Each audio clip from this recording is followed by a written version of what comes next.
Hi everyone, today is the second part of us tidying up this front garden area here. It's actually quite a large area and it's bounded by some really ugly fence, but also this incredibly tall wall.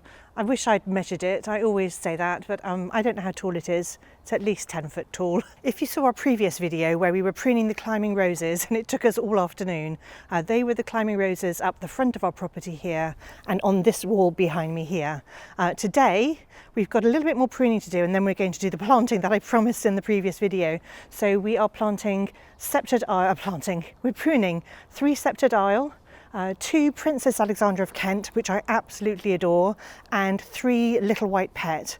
I think they're all David Austin roses, and they're all the way along the front of the border here. You can see Richard still doing some weeding in the background. I'll cover his bum.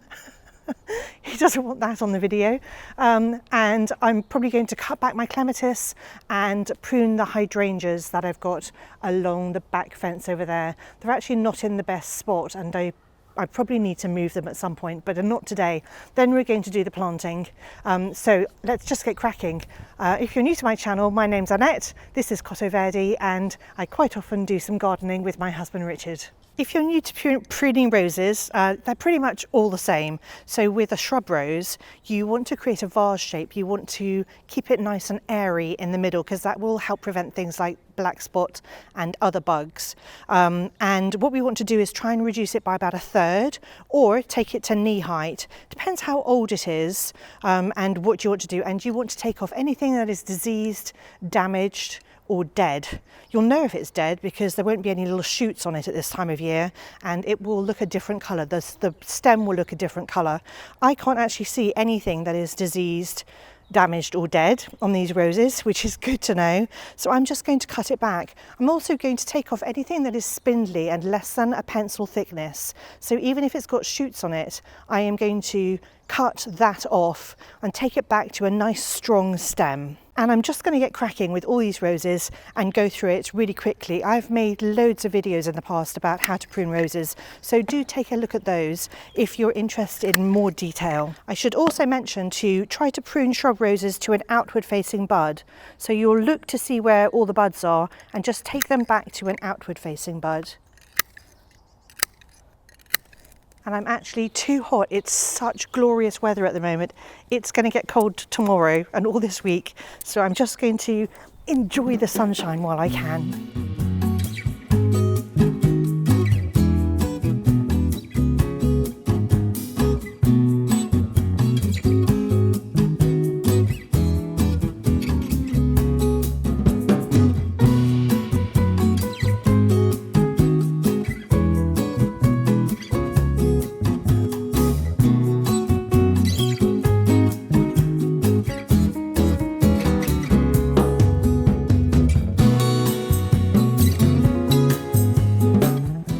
So those are the 3 sceptred aisle. I've done those. Now I'm going to tackle Princess Alexandra of Kent. And I just want to show you one other thing that I'm taking out of there, which is crossing branches. And I did do that with all the sceptred aisle. I do it with all the roses. I just forgot to mention it earlier. So here I've got a branch that's crossing over another branch, and we don't want that because, you know, the thorns are going to rub against, in fact I can see they're rubbing against the other branch, and that's just going to let in, you know, viruses and bacteria because it's damaged the stem. So you want to always take off anything that's crossing like this. And I'm going to take it off down to an outward facing bud. And then this one, because the stem's damaged, I'm just going to cut it right back down.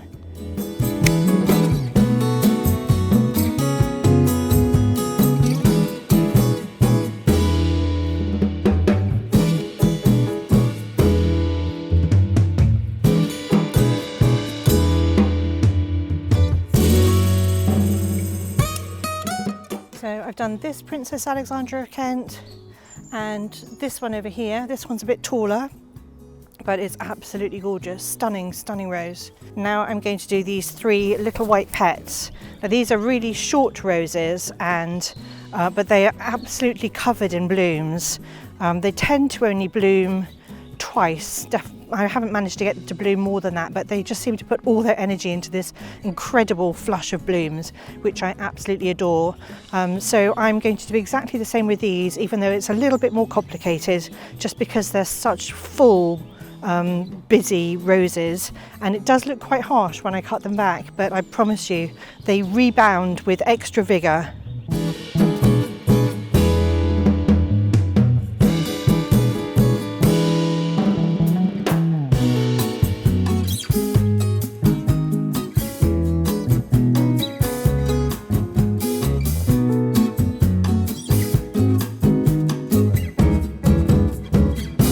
So I finished pruning all 9 roses, 8 roses. Yes, only 8 roses. Felt like 9. The worst ones are little white pet. They are so prickly and also just really dense because they grow so much during the season. But they're worth it. Hopefully I'm putting pictures up so you can see what little white pet looks like.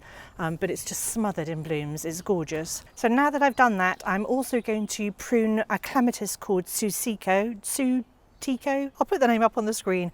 It's gorgeous. It doesn't grow really big actually, so if you've got a small garden, it seems to be quite well contained, but now is the time to chop it back to about 30 centimetres above the soil level. I'm also going to prune my limelight hydrangeas. Now is probably a good time to do that too. They're not growing particularly well because I've got them planted in this border here, and they are shaded by an enormous tree, so actually they don't get sufficient water. We have to give them extra water basically, but they're not coping as well as they should. So I am going to move them at some point, but for now they're here, and I'm going to prune them. Anyway, so what you want to do with the Clematis is cut it back to a strong bud or just 30 centimetres. So you can just gather up all of last year's growth, yank it off, put it in the compost and just cut it back like that. It's so easy. I can see the new buds just forming at the base here. So perfect time to prune it, get rid of all the old dead stuff. So with the limelight hydrangeas, you just want to cut back the strong stems to where you can see a node or tiny little buds forming, and just make sure that you're cutting back to strong stems, and anything that's sort of weak and little like this, anything that's too feeble, I just cut those off because we don't want it putting its energy into those weak and feeble stems. We want it to put all its energy into the stronger stems. So these hydrangeas are called vanille fraise or vanille fraise. So they're white with strawberry coloured. So basically vanilla and strawberry. They're absolutely gorgeous and they are quite big, so they've been in here a couple of years, but I'm just going to do exactly the same as I did with the limelight hydrangeas, and I'm just cutting back to a strong bud.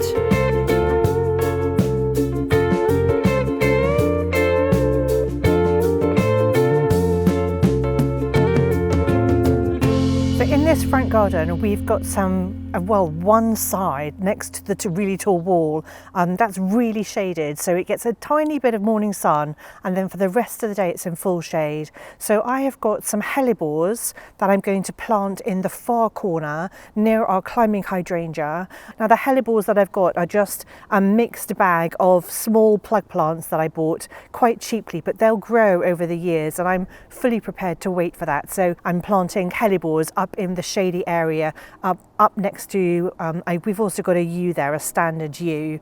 Now we've also got some ferns that I'm going to be planting in this area. So I've got some ferns over on the other side next to the fence, and they look quite good, but I'm going to plant some more ferns in this area. Basically, this shady corner is a little bit barren at the moment, so it's got some Japanese anemones that start flowering in about August time, and they look really good, but other than that there's nothing much planted there. We just haven't got round to it. A lot of foxgloves self-seed there, which is brilliant, but I want to actually actively plant some plants in this corner now that, you know, these beds are more established. The other thing I'm going to be planting is a white veronicastrum. So I've got a lot of purple veronicastrum in my back garden, but in the front garden, over near the Clematis that I pruned today, the Tsutsiko, that's more a sort of white and pinky area, and I want to put these veronicastrum there so that we've got a little bit of height. And veronicastrum actually work really well for me because the seed heads are really good structure in the winter too, so it's kind of almost got year-round interest. You do have to cut them back in the spring, but the rest of the year it's quite good for adding a bit of structure and certainly a bright spark with the lovely white spiky plumes. The other thing I'm planting today I'm quite excited about, it's a salvia called Violin Music, and this is gorgeous. It grows to 60 by 40 centimetres, so about 2 foot tall, and I'm going to be planting it around the sceptred aisle, which are very pretty pink David Austin roses.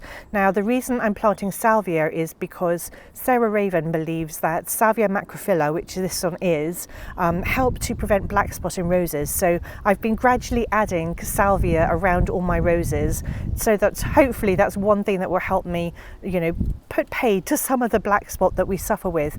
But this salvia is a gorgeous blue colour, like a really vibrant blue colour with black, nearly black calyxes, and I think it's going to set off the pink of the sceptred aisle really beautifully. I've also got some violas that I'm going to be planting along the edge. I just want to add a little bit of colour at this time of year towards the front of the border. So we've got a lot of blue that sort of comes to life at about May from the phlox, but I really want just something that carries us through the seasons, and I think violas would do this perfectly. The viola I've chosen is called Pink Lavender, which I think describes it so perfectly because it is a gorgeous pale lavendery colour. More mauve than anything else, so it's got that little hint of pink, and I think it's so pretty. It's just such a gentle spring-like colour, but it is going to flower all the way through the season. It's only going to get to 15 centimetres tall, typical viola height, and I think it's going to be really cute. I've also got some sweet peas that I sowed last year. Now these are perennial sweet peas, so they'll come back every year. The disadvantage of perennial sweet peas is that they don't have any scent. I haven't come across one that does have scent, so they're not going to have any scent. This sweet pea is called chilensis. It's got lovely pink flowers and it will grow to about 3 meters tall, and I'm going to grow them up the fence because the fence is quite ugly. I would like to paint it black, but it's not our fence, so I don't know how our neighbours would feel if we painted it black.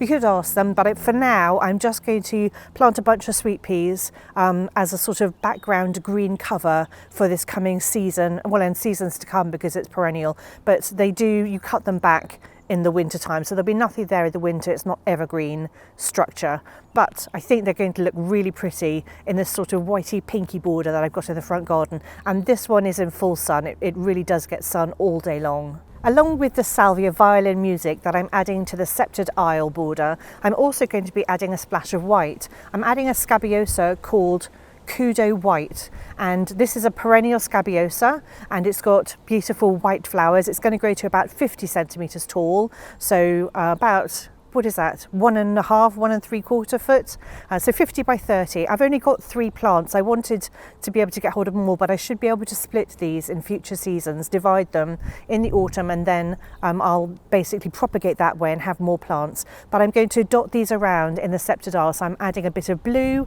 and a bit of white to this border that's got the very pink roses, and I think they're going to be gorgeous. They love sun and they'll flower all through the summer, hopefully, especially if I deadhead them, and have semi-evergreen foliage. I'm also going to be adding a hebe to this border. This one is called Green Feeling James Sterling. I think it might just be James Sterling. So hebes are evergreen. This one's quite a bright green, and I think it's going to be a lovely splash of brightness in this border. Now I've got a couple of quite small plants, but they will grow over the years, and they should reach 50 by 30. So again, you know, about 1.75 foot tall, and I think they're just going to be, yeah, just some really nice evergreen structure in that border. I don't have any at the moment, and I think it's really lacking. I would, in future years, quite like to edge this border the same way I have with the patio by planting a load of hebe along the front.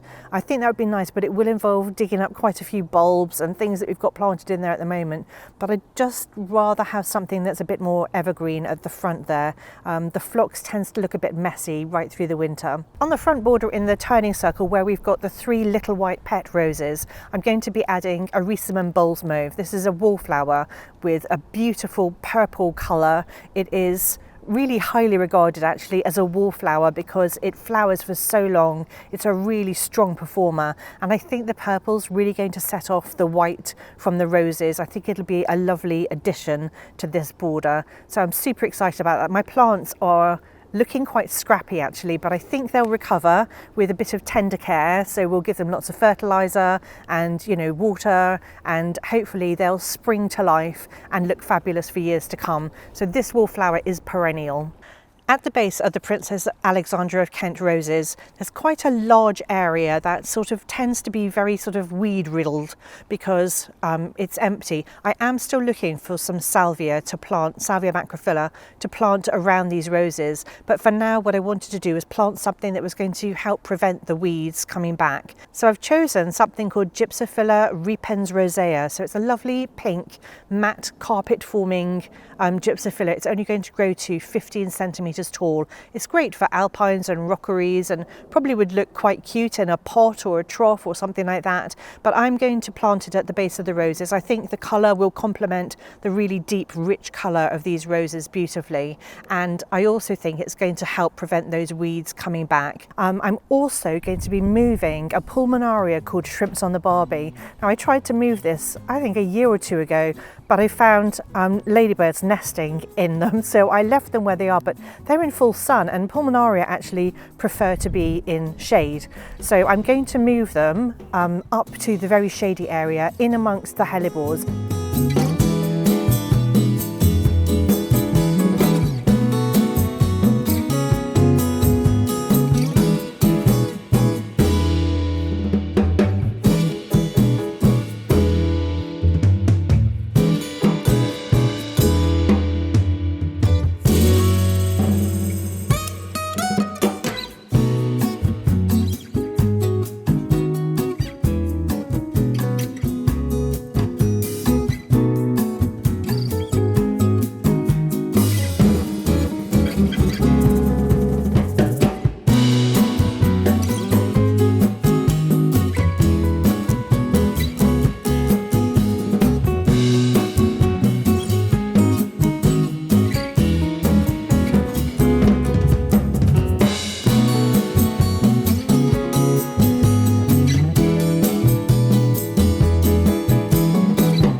The weather has been absolutely glorious. We have thoroughly enjoyed ourselves here in the front garden.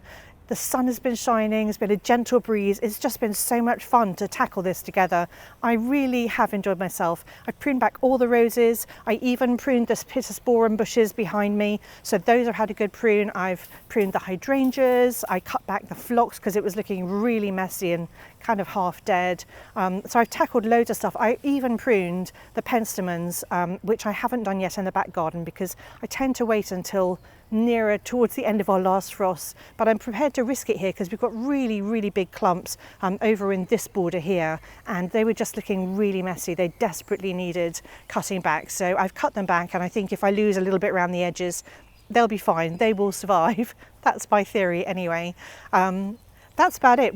I've sprinkled food around the base of all the roses, and we're now going to water in all the new plants, and we fed those as we planted them. And if you're interested in what we use, I'll link it below because loads of people ask me. So it will be in the description below, the food that we use when we're planting things.